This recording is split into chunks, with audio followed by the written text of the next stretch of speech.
Hello बच्चों, let's read the question. तो इस क्वेश्चन में बोला गया है कि कितने कंट्रीज ने प्लेज किया था to reduce the current rate of biodiversity loss global, regional and local levels पे। ऑप्शन हमें यहाँ दिए गए A 150, B 190, C 110, D 280। सो इस क्वेश्चन की कॉन्सेप्ट की अगर हम बारे बात करें तो यहाँ हमारा कॉन्सेप्ट हो जाएगा biodiversity conservation. So biodiversity conservation को हम लोग बोल सकते हैं to conserve our ecosystem and all the species that are present in it. So हम लोग यहाँ पे लिख सकते हैं it is basically related to the conservation of nature,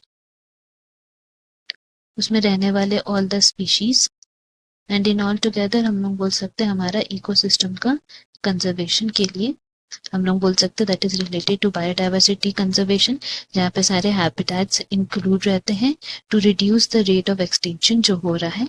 now इसके लिए वेरियस प्रोसेसेस यूज किए थे, in situ conservation, ex situ conservation होते थे, जहाँ पे या तो ऑन साइट या ऑफ साइट कंजर्वेशन होता था। स्पेशली कुछ एनिमल्स को, प्लांट्स को हम लोग एक पर्टिकुलर जगह में रख के कंजर्व कर सकते या जिस एरिया में वो प्रेजेंट है उसी में कंजर्व कर सकते हैं। उनके रीजंस भी बहुत सारे थे।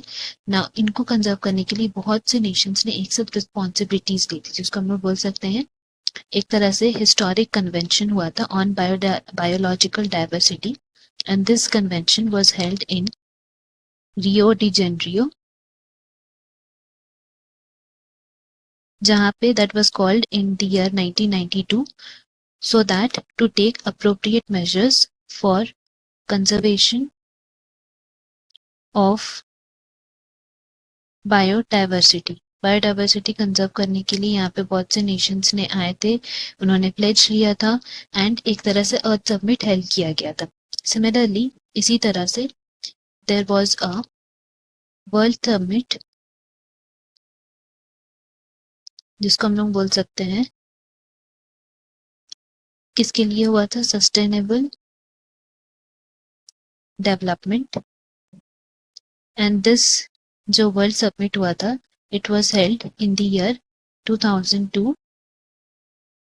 कहाँ पे हुआ था, जोहान्सबर्ग साउथ अफ्रीका में हुआ था, एंड यहाँ पे अराउंड 190 कंट्रीज ने प्लेज लिया था। किस चीज का प्लेज लिया था, तो that was a pledge and their commitment to achieve by 2010 a significant reduction in the current rate of biodiversity loss, and these rate of loss जो biodiversity का that should be global, regional and local level। so in together हम लोग बोल सकते हैं यहाँ पे 190 countries ने pledge किया था। so हमारा correct answer यहाँ option B हो जाएगा। hope you have understood, best of luck, thank you।